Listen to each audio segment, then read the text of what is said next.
নমস্কার বন্ধুরা, রাধে রাধে। আশা করি আপনারা সবাই খুব ভালো আছেন। আজকের ব্লগটা একটু অন্যরকম। আজকে আমাদের সবার মনটা একটু খারাপও ছিল, আবার ভালোও ছিল।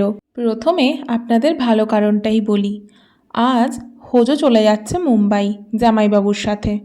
আসলে হোজোর বর যেহেতু আউট অফ স্টেট থাকে, তাই বিয়ের পরপরই ওকে নিয়ে যেতে পারেনি, কারণ কিছু প্রসেস ছিল কোম্পানির তরফ থেকে। সো ফাইনালি হোজো সেটেল হচ্ছে দাদার সাথে মুম্বাই। আমরা সবাই খুব খুশি হোজোর জন্য।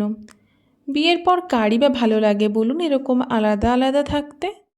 এতদিন আমাদের কাছাকাছি ছিল, এখন অনেকটাই দূরে চলে যাচ্ছে, তো একটু তো মন খারাপ লাগবেই। তাই আজকে আমরা ওকে তুলতেই যাচ্ছি হাওড়াতে। বেলা 3:30 বাড়ি থেকে বেরিয়ে গেলাম আমরা। রিক্সা ধরে যাবো এবার স্টেশনে।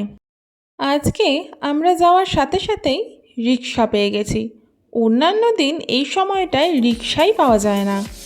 স্টেশন থেকে আমাদের বাড়ি অনেকটাই ভেতরে হওয়ায় এখানে মাঝে মাঝে হেঁটে আসা যায়, কিন্তু সব সময় হেঁটে আসা সম্ভব হয় না। তাই নয় টোটো, নয় অটো, নয় রিক্সা করেই আমরা স্টেশনে আসি। পৌঁছে গেছি আমরা স্টেশনে, এবার ট্রেন আসার অপেক্ষা।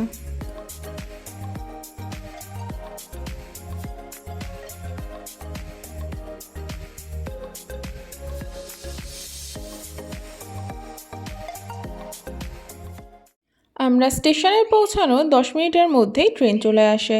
আমরা 4:05 বারাসাত মাঝেরহাট ধরেছিলাম। ট্রেনটা বেশ ফাঁকাই ছিল, তাই খুব একটা কষ্টও হয়নি আসতে।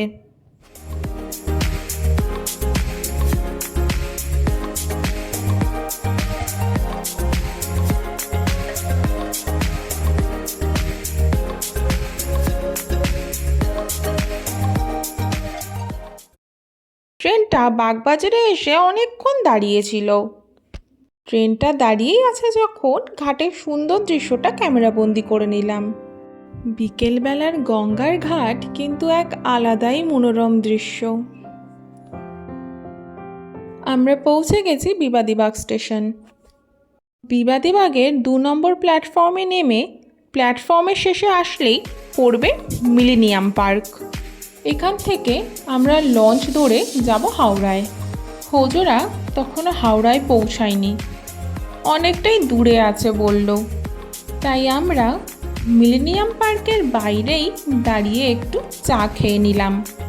তখনও অনেকটাই সময় থাকায় আমরা ঢুকে গেলাম পার্কে।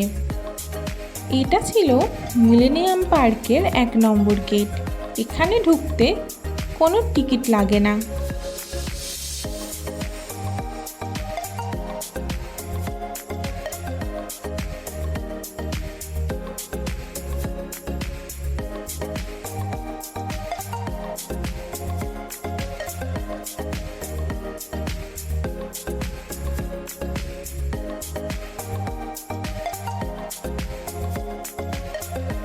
সূর্যাস্তের সময় আকাশটা দেখতে ভারী সুন্দর লাগে। দেখুন কি অদ্ভুত প্রাকৃতিক সৌন্দর্য, তাই না? বিকেলবেলা এই ফাঁকা জায়গাটায় সবাই স্কেটিং প্র্যাকটিস করতে আসে।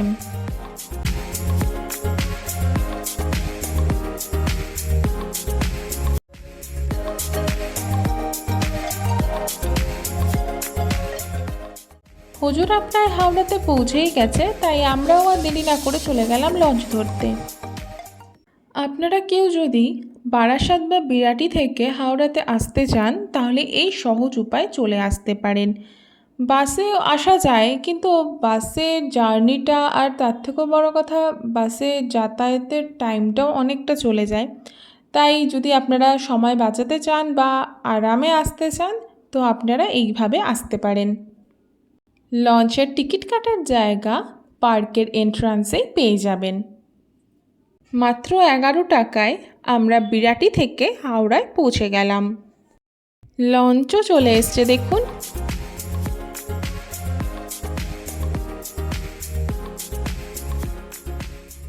চলুন এবার যাওয়া যাক হাওড়াতে। এখানে লঞ্চ চলে রাত 8টা অবধি।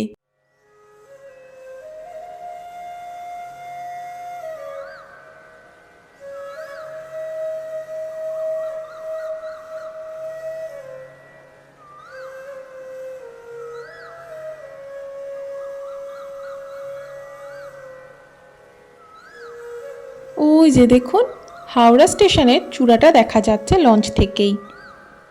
আর কিছুক্ষণের মধ্যেই আমরা পৌঁছে যাব হাওড়াতে।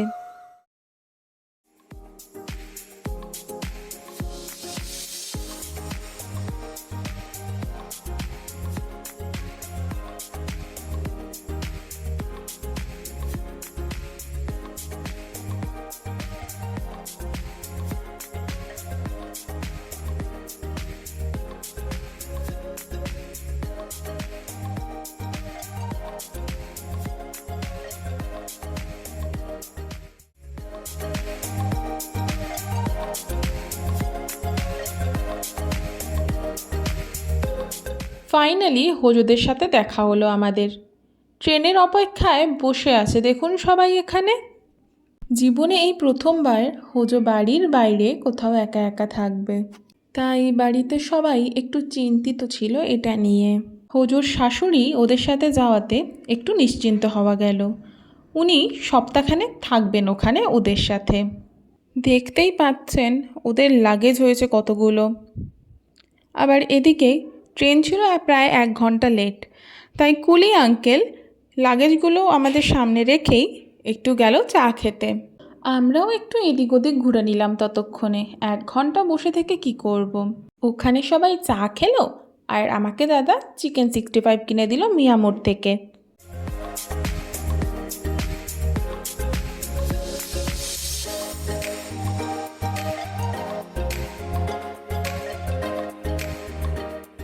শেষমেশ ট্রেন ঢুকলো। এখানে হলো আর এক বিপত্তি। আসলে যে বগিতে ওদের সিট ছিল সেই বগিতে না উঠেছিল অন্য বগিতে।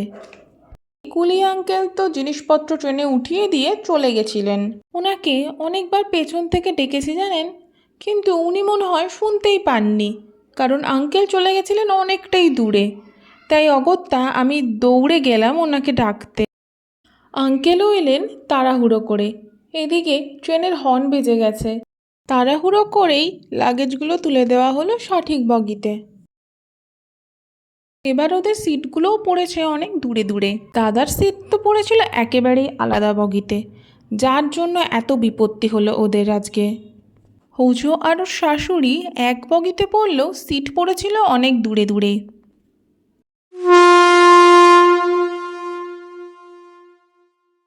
ট্রেনের আরেকটা হর্নও বেজে গেল। এবার ওদের বিদায়ের পালা। এই সময় সবারই মনটা খারাপ